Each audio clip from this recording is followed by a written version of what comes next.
ప్రభుత్వంలో వద్దురా నాయన బీజేపీ పాలన, వద్దురా నాయన బీజేపీ పాలన, వద్దురా నాయన బీజేపీ పాలన,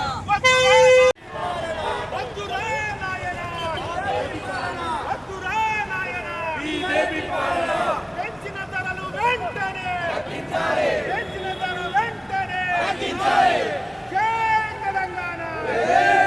3 నెలల వ్యవధిలోనే కేంద్ర ప్రభుత్వం 3 సార్లు గ్యాస్ ధరలు పెంచి ఒకసారి 60 రూపాయలు, ఒకసారి 17 రూపాయలు, ఒకసారి 29 రూపాయలు, దాదాపు 100 రూపాయలు గ్యాస్ ధరలు పెంచి పేద మధ్యతరగతి ప్రజల నడ్డి విరిచేటువంటి ప్రయత్నం కేంద్ర ప్రభుత్వం చేస్తూ ఉంది.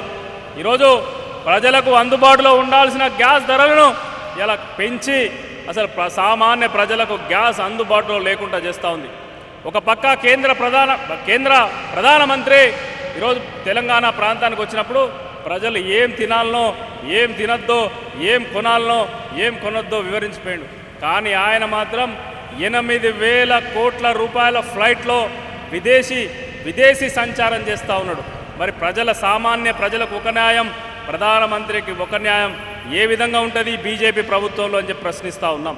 ఈరోజు వెనకట మనం చూసినాం, మనందరికీ కట్టెల పొయ్యిలే వంట చేసుకొని తినేటువంటి వాళ్ళం. దాని ద్వారా అనేక ఆరోగ్య సమస్యలు వస్తున్నాయని చెప్పి ఇలా గ్యాసును మన కేంద్ర ప్రభుత్వమే ఇస్తూ ఉన్నది. కొన్ని దేశాలలో ఉచితంగా గ్యాస్ సప్లై చేస్తూ ఉంది. కానీ తెలంగాణ భారతదేశంలో మాత్రం ఇలా గ్యాసు సామాన్య ప్రజలకు అందుబాటులో లేకుండా ఇలా ఆకాశాన్ని అంటే విధంగా గ్యాస్ ధరలు పెంచుతూ ఉంది. ఇది ఏ కేంద్ర ప్రభుత్వం? మీరు ఒకనాడు చెప్తా ఉన్నారు, మేము గ్యాసును సామాన్య ప్రజలకు తీసుకుపోయి ఇంట్లో ఇస్తామని చెప్పి. కానీ అలా పేదవాడు కట్టెల పొయ్యి మీద వంట చేసుకునే పరిస్థితికి వచ్చాడు. గ్యాస్ అంటేనే భయపడేటువంటి పరిస్థితి వస్తుంది. 1000 రూపాయలు ఇలా పొద్దంతా కష్టపడితే కూడా గ్యాస్ కొనేటువంటి పరిస్థితి లేదు. ఇలా గ్యాస్ నియంత్రణ చేస్తూ ఉన్నాం.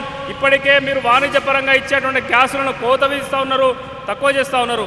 రేపొద్దున ఇంటికి సప్లై చేసే గ్యాసును కూడా కోత వించేటువంటి పని, ఈ ఇంటికి ఇచ్చేటువంటి గ్యాసును కూడా బంద్ చేసేటువంటి ప్రమాదం ఈ కేంద్ర ప్రభుత్వం తీసుకుపోతా ఉంది. అందుకే మేము చెప్తా ఉన్నాం, కేంద్ర ప్రభుత్వానికి ఒకప్పుడు ఉల్లిగడ్డ ధరలు పెంచితేనే కేంద్ర ప్రభుత్వం దిగిపోవాల్సిన పరిస్థితి ఏర్పడ్డది. ఇలా సామాన్య ప్రజలు ప్రతి ఇంట్లో వాడే వంట గ్యాసు ధరలు పెంచితే ఈ కేంద్ర ప్రభుత్వం మెడలకు చుట్టుకొని ఈ కేంద్ర ప్రభుత్వం కూడా గద్దె దిగేటువంటి పరిస్థితులు. ఇలా మహిళలకు రోజు నిత్యం వాడకంలో ఉండేటువంటి గ్యాస్ ధరలు పెంచుతూ ఉంది కేంద్ర ప్రభుత్వం. ఇలా మహిళలు తలుచుకుంటే ఈ కేంద్ర ప్రభుత్వాన్ని గద్దె దించేటువంటి రోజు వస్తుంది.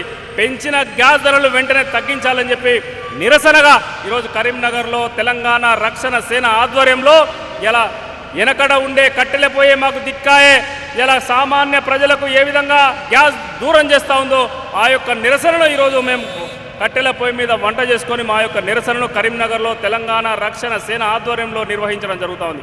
ఇప్పటికైనా కేంద్ర ప్రభుత్వమా, నువ్వు 5 రాష్ట్రాల ఎన్నికలు ముగియంగానే పెంచినవు, మళ్ళీ కూడా ఎన్నికలు వస్తాయి. ఇది నిరంతర ప్రక్రియ. ఈ ప్రక్రియలో వచ్చేటువంటి ఎన్నికల్లో ఖచ్చితంగా ఏ రాష్ట్రంలో ఎన్నికలు జరిగినా మహిళలు, సామాన్య ప్రజలు, మధ్యతరగతి ప్రజలు నీ ప్రభుత్వానికి బుద్ధి చెప్పక తప్పదని చెప్పి ఈ సందర్భంగా హెచ్చరిస్తూ ఉన్నాం. కేంద్ర ప్రభుత్వం ఏదైతే గ్యాస్ ధరలు పెంచిందో మా మహిళలను అవమానించడానికి ఈ ధరలు పెంచడం అనేది మధ్యతరగతి కుటుంబానికి మహిళలు ఎంత ఆదనంగా చూసుకుంటారు. వంట గ్యాస్ అనేది పెంచడం అనేది చాలా మమ్మల్ని అవమానించినాం. వెంటనే గ్యాస్ ధరలు ఏవైతే పెంచినా కేంద్ర ప్రభుత్వం వెంటనే ధరలు తగ్గించాలి. అదేంటే గద్దె దించే ప్రయత్నం చేస్తే మహిళలు తలుచుకుంటే ఏదైనా జరగంది లేదు.